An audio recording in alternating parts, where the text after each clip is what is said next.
ঈসা আলাইহিস সালাম দাজ্জালকে মারার পরে আরেকটা প্রজাতি বের হবে, এর নাম ইয়াজুজ আর মাজুজ। নাম শুনেছেন?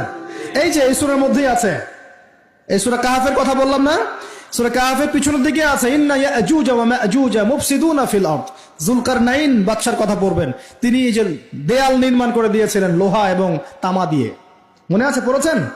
আচ্ছা, এই ইয়াজুজ আর মাজুজ যখন বের হবে পৃথিবীর পানি খেয়ে শেষ করে ফেলে দিবে একেবারে।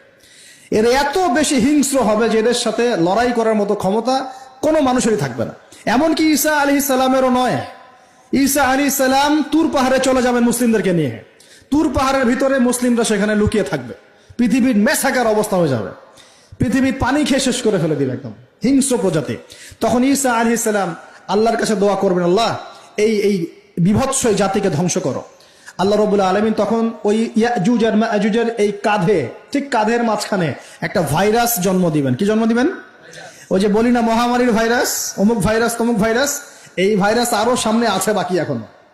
ওই ভাইরাসে, ওই পোকায়, ওই ব্যাকটেরিয়া বা যেটাই হোক আল্লাহ পাক যাই দিবেন, এতে করে ইয়াজুজ আর মাজুজের পুরো প্রজাতি ধপ ধপ ধপ ধপ করে মারা যাবে। মানে এটা ছোঁয়াচে রোগ হবে। কি রোগ হবে?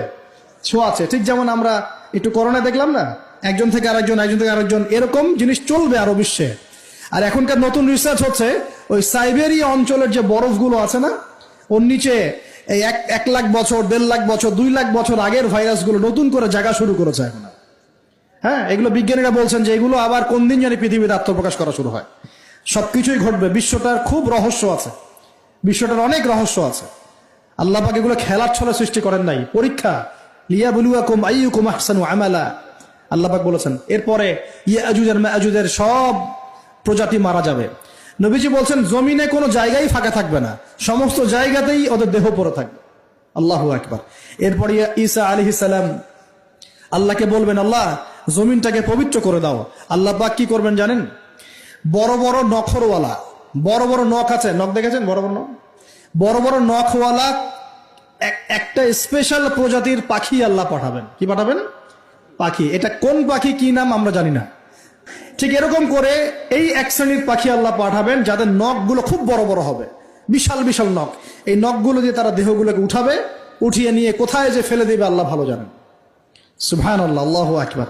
আল্লাহ পাক বিশ্বে কত কি বাকি রেখেছেন এখন। এরপরে আল্লাহ পাক কি করবেন জানেন? আল্লাহ পাক বৃষ্টি বর্ষণ করবেন। এত বেশি বৃষ্টি হবে, এত বৃষ্টি হবে, জমিন ধুয়ে পরিষ্কার হয়ে যাবে। হাদিসে আসছে জমিন একদম চকচক করবে, জমিটা পরিষ্কার হয়ে চকচক করতে থাকবে। এরপরে কারণ ওই ভাইরাস তো ধুইতে হবে না, ভাইরাসকে ধুয়ে সাফ করতে হবে। তারপরে ঈসা আলাইহিস সালামের সময়ে বলা হচ্ছে, তার সময়ে